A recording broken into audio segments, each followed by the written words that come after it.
Good afternoon, everyone, and welcome to this follow-up tutorial on the previous one, in which I showed you how to add values to your criteria, starting off with doing this for raster and also doing it for two different versions of vector, one in which we had what we called a positive modeling, or we modeled a positive, in which we made a selection of the soil that we want,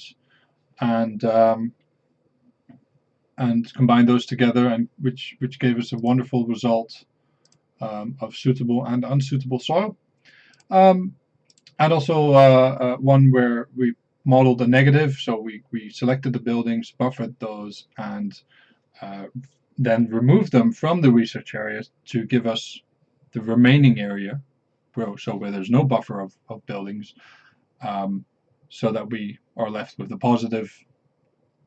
So then we sort of went from modeling a negative to modeling a positive, going from modeling what was 0 to modeling what is now 1, and combining that in union to get a result of the buildings being unsuitable and the area 250 meters away from buildings is considered suitable.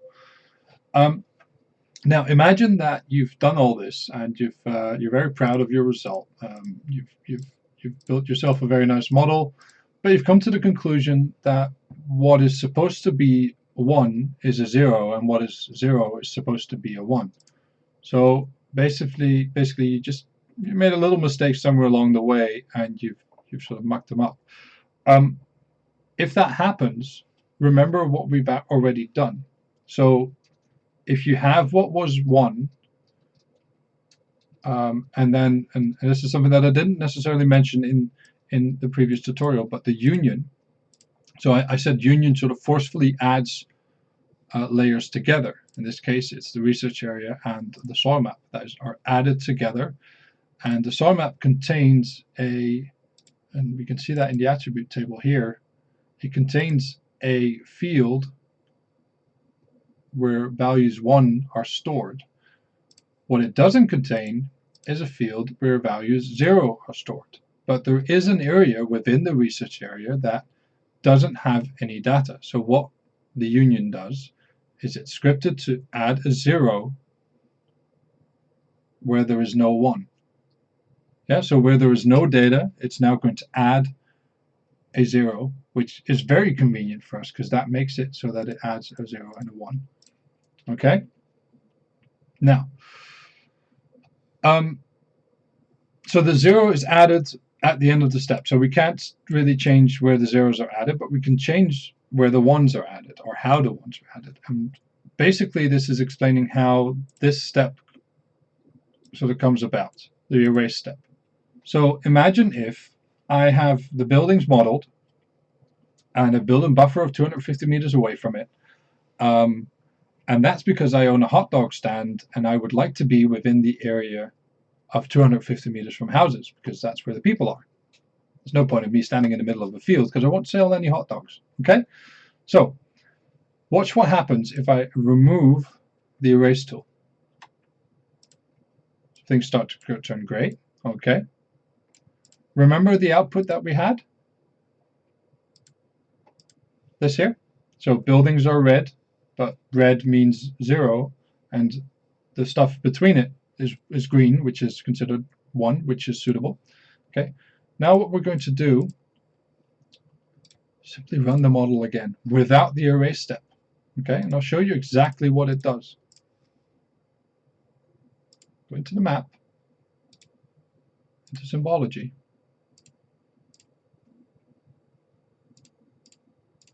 Add values. Look at this. Now the colors, and this is a little tricky, the colors are still the wrong, well, the way they were just now.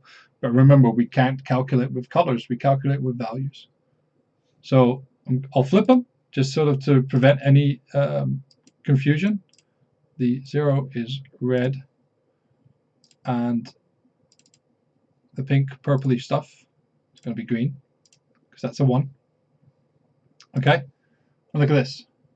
So what I've done is I removed one tool, or if you didn't do this to start with, I didn't add the tool erase, and now all of a sudden I've designated my buildings and the 250-meter buffer around it to be suitable, and the area within, or sort of in between, to be unsuitable, which is a big win for a hot dog stand, or if you're an animal that doesn't like buildings, it's a bit of a loss. Yeah. So it's as simple as removing or adding a tool to your model to sort of flip the values, flip ones and zeros. Okay. Now, this happens. This is the case for vector data, and I'll be quite frank. We quite enjoy being away from buildings, so I'm going to add it in between again.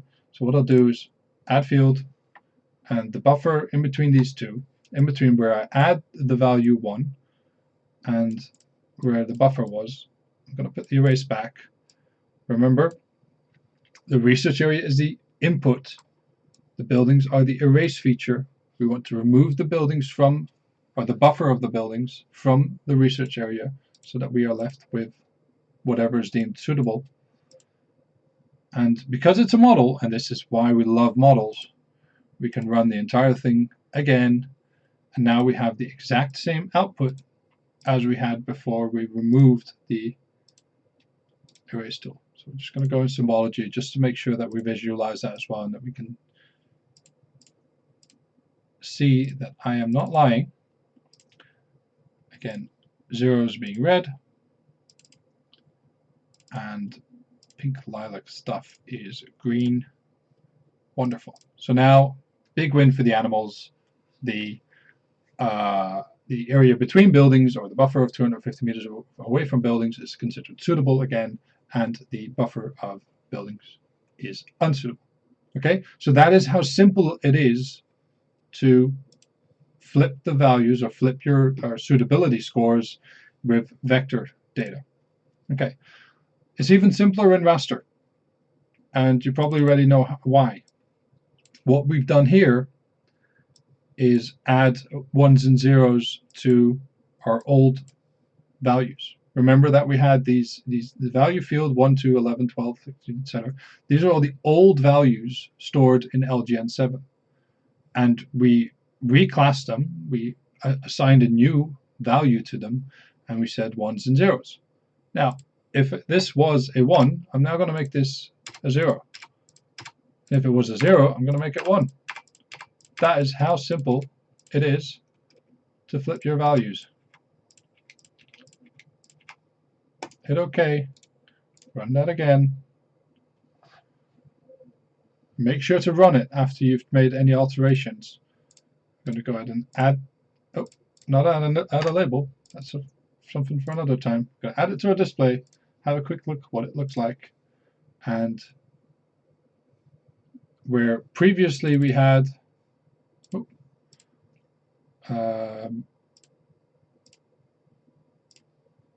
suitable, well, the grasslands here, etc., were all suitable, and the water here was unsuitable. Now it's flipped. Now the water, etc., is suitable, and lots of other stuff, and swamp and whatnot around it, and buildings. These are all suitable, but the grassland, etc., is not. Okay, so where it's really, really easy to flip values in vector, it is even easier to flip it in raster. One very important step with this is write down what values you had previously, so your old values, and what your new values are. So if you're going to do this over again, or if you've accidentally removed your reclassify and added it anew, and you now have to reassign your values, it's very handy to have a piece of paper that says, hey, value 1 was value 1, it's now going to be value 0, or value 2 was 1 and it's now going to be 0. And what can be easier, if you want to know what classes they are, you can add omschrijving, which is one of the value fields that adds something of a description of what the area is. And you could say, hey, agricultural grass is I want that to be, I want that stuff. And the corn, oh, let's have that as well. I don't want forest. I don't want that. No, water's probably not very good. Let's not do the build-up area as well, etc. Go through these steps, but make sure that you, of course, designate these values before you start modeling, because you've already decided on your indicators and on your criteria. Okay? So I didn't do this in the previous model, in the previous tutorial, apologies, but I didn't finish the reclassify tool, or the raster analysis. And what I thought would be nice to do is to just quickly show you how to do that. So where we were doing a raster analysis, we're now actually going to go from raster to polygon. Simple as that. And what this will do is it will convert our raster database or raster file into a vector feature. Okay. Now, very, very, very handy to do is if we look at the output, which is by default given to something that's gone into raster versus polygon, it's called raster t underscore reclass1. I have no clue what that means, but I can simply say LGN7 GW vector. We know that it's vector because it will have a different pictogram in front of it in the database. But just to sort of help us with our names, we can say LGN7 vector, and we call it reclass. We know that it's reclassed, or suits, or suita, or suitability. Anything to help yourself identify the values or identify the features that you're creating to make it a lot easier on yourself. Now, this is a bit of a long name.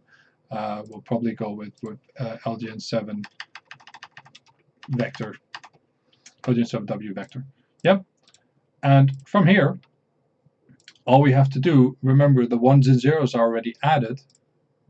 This is somewhat of our final, and it looks visually a lot less pleasing than vector. Remember, that's one of the differences between vector and raster. But here we go. In symbology, you've noticed in LGN7 we call things value. We talk about value number 1, value 2, 3, 4, etc. If I look at the field name that I want to use, we talk about unique values. It doesn't show value, but rather than value, it shows a grid code. Now, grid code is the same as value. Okay, so we ran these steps, and of course we didn't go quite full on the reclassification. So let's go 0, 0, 0, 0, 0. Do 4 more ones just to sort of wrap this up. Here we go. Run this again, and you should see that our unique values are now limited not to not ID, sorry, grid code. There we go. We don't have lots of different classes anymore as we had in the original LGN layer, but we've got just 2 ones and zeros, and it's not necessarily, well, of course it's important to know what these classes contain, ones and zeros, because that's important for sort of the scope of the entire thing, but for now it's important to know ones and zeros. Okay, and that is your final raster map. Now, there is one thing that we're a bit we're sticklers for names. We like to know what is what, and where we added a field here that said soil suitability, and we did the same thing for building suitability. Perhaps we should do the same for LGN7 as well. So we're not going to add a new field, but what we can do is we can alter field. And as we look up alter field, it's a data management tool. It says renames fields or field aliases or alter field properties. Okay, so that is an interesting tool to use to rename a field in our layer. So the input is the LGN7W vector, which is, or it is reclassed. We know that because the tool, it rasters the polygon, comes after reclassify. We're going to select the grid code. And what we're going to call it is land use suitability. Yeah, and we'll just copy and paste that into the alias as well, or we can hit clear alias where it doesn't hold the alias. And if we now look in the attribute table, first of all we see lots and lots and lots of different objects, but most of all, we see land use suitability rather than grid code. Okay, now we know how to clear up this attribute table. We've done it before. We've done it here, where we had 4 or 5 different values, I think. So just to sort of keep good eyes on what we're doing, you can go dissolve, data management, drag and drop that in there, and remember to hit dissolve field, land use suitability. Let's run that.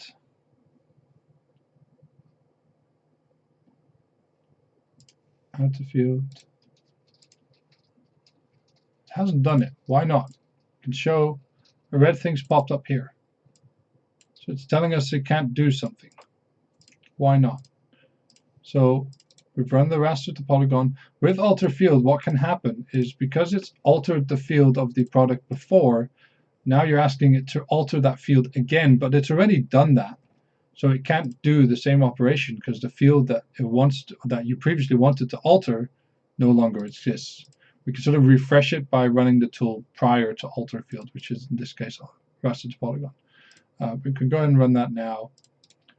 We'll run the dissolve tool and have a look at the final outputs, and most importantly the attribute table, where we see object ID 1, 0s, and 2 1s.